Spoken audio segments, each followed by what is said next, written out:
What is up, YouTube? It's Kingfisher745. Welcome to episode 24 of the PvP series, The Adamantium Process. In this episode, I'll show you what I've been using on both offense and defense, and then show you a few of my daily PvP battles as well. Since the beginning of the tournament, I've been using Famine and Pestilence. On my agent, I'm using the Empowered Bruiser armor, and I do have the big and fast, vengeful Empowered ISO 8. But I may have to change to Relentless, and the same thing with some of my other characters as well. And I'll get into that in just a moment. But on offense, we're equipped with the Ex-Oblivion, which does have Opportunist, Pressure Points, and Chaos Shot, but not Nano Plague. Next I have the No Mercy, which has Exploit Opportunity, Paragon Exploiter, and Exploit Attrition. In the third equipment slot, we have the Memento Mori. It has Death Frost, Doom, and Despair. Unfortunately, we don't have Fatal Blow. In place of the fourth set item, I'm using the Orfrost Mace, and it badly needs reforged. But I'm basically only using it for a protect weapon, and also because it does delay death and grant sacrificial strength to your allies.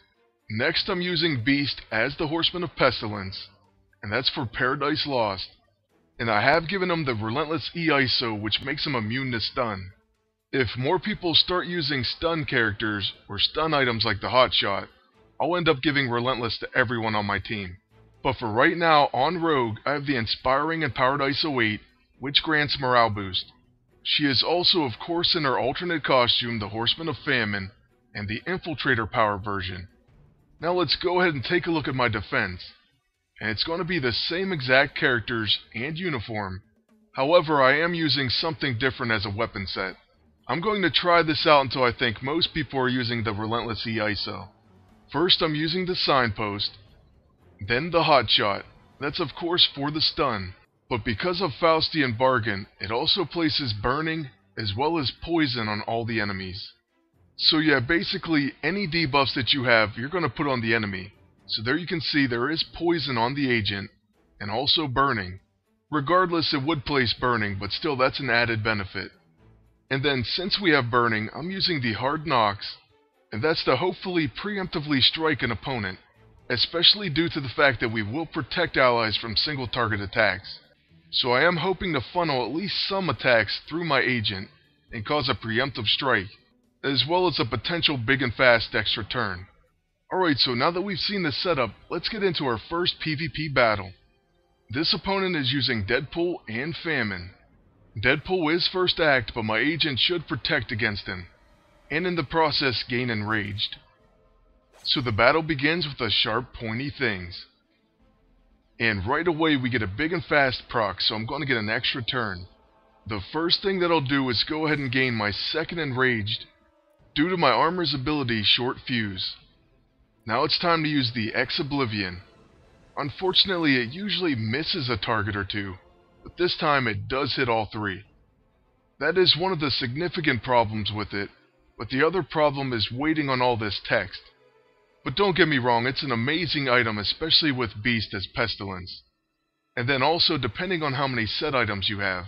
Next on Famine's turn, I'm going to use her level 9 Black Horse, and I'm going to go after the agent. They do get a dodge, and that's because of reality hacking.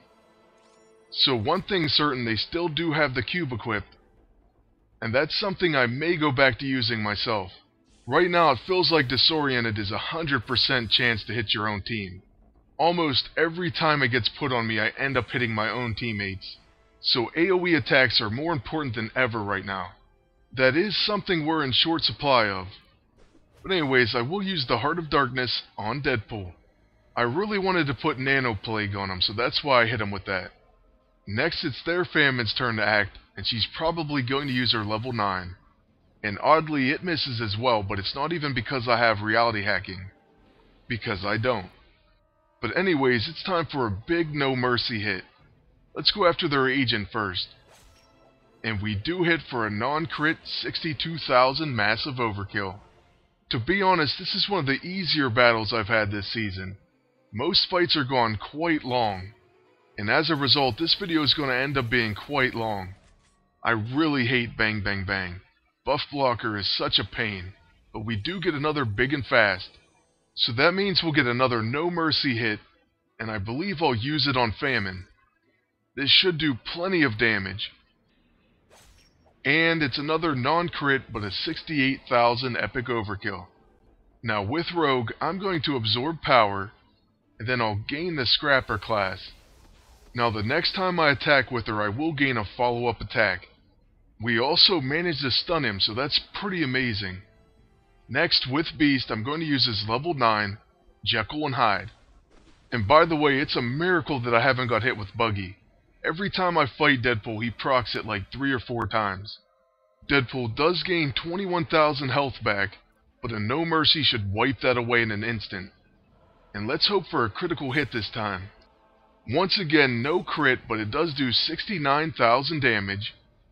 And Deadpool dodges death yet again. The worst part about that is we have to wait for all this text. He'll most likely die to dots as soon as his turn begins. But yeah, this match ended up going on quite a while, but this is actually one of the shorter matches I had today. I may very well start using the hotshot on offense. Like I said, at least until I start seeing a lot of immune to stun teams. And speaking of immune to stun, they do have Juggernaut this time. He's going to be first act, so he's going to buff his team. And then whatever he does, my agent will protect against it. I'm just hoping it doesn't do too much damage. It's going to be a Sunday punch, and it barely hurts us. So I'd call that a win in my book. Now I'm going to use Rogue's level 9, and I think I will go after their agent. By the way, Famine does have Shortfall, so she removes 1 beneficial status effect each turn. So the Surge of Sidorak buffs shouldn't last too long, and that's a really good thing for us. Sadly, we do get hit with Disoriented, so that's one of the worst debuffs possible. Like I said, the proc rate seems through the roof, and you're almost better to recharge than to hit your own team. Luckily, we do have the Ex-Oblivion, so we're able to hit 2 out of 3. Unfortunately, they do dodge on their agent.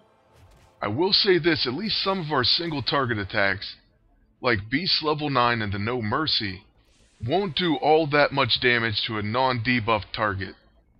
So I feel kind of comfortable to at least try those attacks. It's still a gamble as you see there, but I do like the gamble. And now at least Disoriented is off of Beast. Their Juggernaut takes damage from dots, and it looks like he says, "Don't you know who I am? I'm the Juggernaut." But that's maybe the lowest damage I've ever seen from that move. Also we proc Oh My Stars and Garters, so we do get Epiphany, and our next attack will critically hit. Now with Famine, I want to use her level 2, and I think I'm going to use it on their agent. He's next to act, and I do want to try to stun him. So let's go ahead and absorb power on Agent Aaron. It does some nice damage to him, and we do gain ubiquitous power. He's going to be next to act, and he didn't get stunned, but he is quite hurt. He uses the Scroll of Uncle Bob. Shout out to Agent McFall. I think that maybe he's stuck in the past PvP tournament. Next it's the Light Fantastic, so that's kind of annoying. They still have their debuffs, but he does gain Mirror Reality. Now whenever that happens, I usually like to use the Memento rather than the No Mercy. It'll do minimal damage while placing some really nasty debuffs. So let's use that on Iron Fist. I want to put Despair on him just in case. So we do place that, and then he takes his damage over time effects. But here comes a Healing Chi on their agent, and it takes him almost to full health. So yeah, that's quite annoying. But with Beast, I'll use his level 1 on Juggernaut. I can't help but feel that I should have spread the Nano Plague earlier. And also, I believe he's going to get an ISO 8 outbreak, so that's going to hurt him even worse, and have so many debuffs on him, he'll be easy to finish. Of course, the negative side to that is we have to wait for all this text. They really need to speed that up in my opinion. Alright, well Juggernaut misses with a Mountain Crusher, and it's going to be Famine's turn. I guess we'll use her level 6 on Iron Fist. This should take him pretty close to death, and it's going to heal us. Now their newly restored agent is going to get an ISO 8 outbreak as well.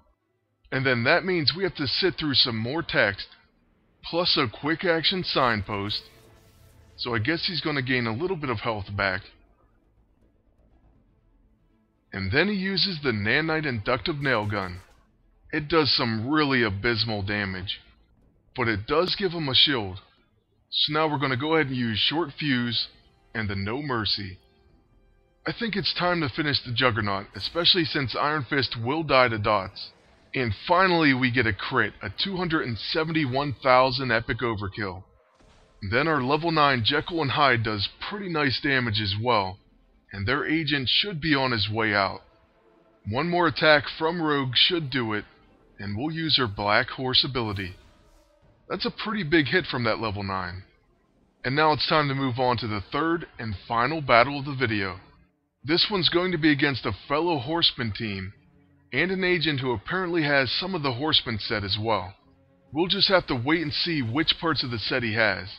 One mistake that I think he did make is to use a Scrapper armor and a Scrapper X-23. But boy am I glad I'm not using an Infiltrator. That could have been a disaster. Like always, I'll start with the Ex-Oblivion. The only problem is they do have Faustian Bargain, so all these debuffs are going to come back to me, and the same thing with their debuffs. And if you don't know what I mean, that's because of Beast's passive ability. It basically states that if you have certain debuffs on you, you'll transfer them to the enemy when you attack. Now with their agent's first turn, he's going to use the Ex-Oblivion as well. And I thought all the text in the earlier battles was bad. And we also got hit with Exhausted on both our agent and Rogue. Nano Plague on everyone, so I guess he has all 4 pieces. That's not good for us. We're going to have to watch out for that No Mercy. So on Pestilence's turn, I'll use his level 6 quick action, and then Jekyll and Hyde on X-23. I really want to take her out as fast as possible. And our first strike does okay damage, but she still has 38,000 HP left. She, like pretty much everyone else on the battlefield, has a ton of debuffs, so she's going to hit for considerably less damage. And let's see who she attacks. Normally we would protect against it, but unfortunately we are cornered, I believe. Oh, and we definitely have to do something about that healing factor. She targets Beast with a Snicked, and now we have to watch all these debuffs scroll once again. Then it'll be Famine's turn. With Famine, of course I'll start with her level 9, but I can't wait to absorb power on that Tactician. It's so great to gain Tactician power, but unfortunately she is exhausted right now. We did apply reduced potential to their Beast, so he's going to be prevented from using a random set of ability types. I believe if he gains Butterfingers, then he won't be able to use melee attacks, and that'll severely limit him. He starts of course by using his level 6, the Masque of the Red Death, and then he has to recharge. So yeah, apparently he does have Butterfingers. Now with our agent's turn, I'm going to use the No Mercy on X-23. I believe it does 149,000 non-crit, so she's completely obliterated. Now their agent's going to use the Memento Mori rather than the No Mercy. It's great, and it does have Fatal Blow, but we don't have anyone at 30% or below. So now on Beast's turn, let's see how much damage we can do with the Jekyll and Hyde. It doesn't look that impressive on their agent, or on Beast for that matter. So let's go ahead and use the Heart of Darkness, which will place Generalized and Nano Plague. Then we get a back-to-back turn with Famine following Pestilence. Now I'm going to go ahead and gain Tactician power this time, and hopefully that'll come into play later in the battle. Here goes the Absorb power on their Beast. And by the way, this is something that you can do on a Tactician Beast, which will definitely help out your team. It's going to give your Rogue or Famine an extra turn, and she can already be quite deadly and have Kree speed. Trust me, it can quickly turn into overkill. Now let's see what their Pestilence does on his turn. He has the ISO 8 Outbreak, so his attack should be quite weak. And he goes with the Heart of Darkness on my agent. That unfortunately does generalize us, but we also have the Nano Plague and all those debuffs.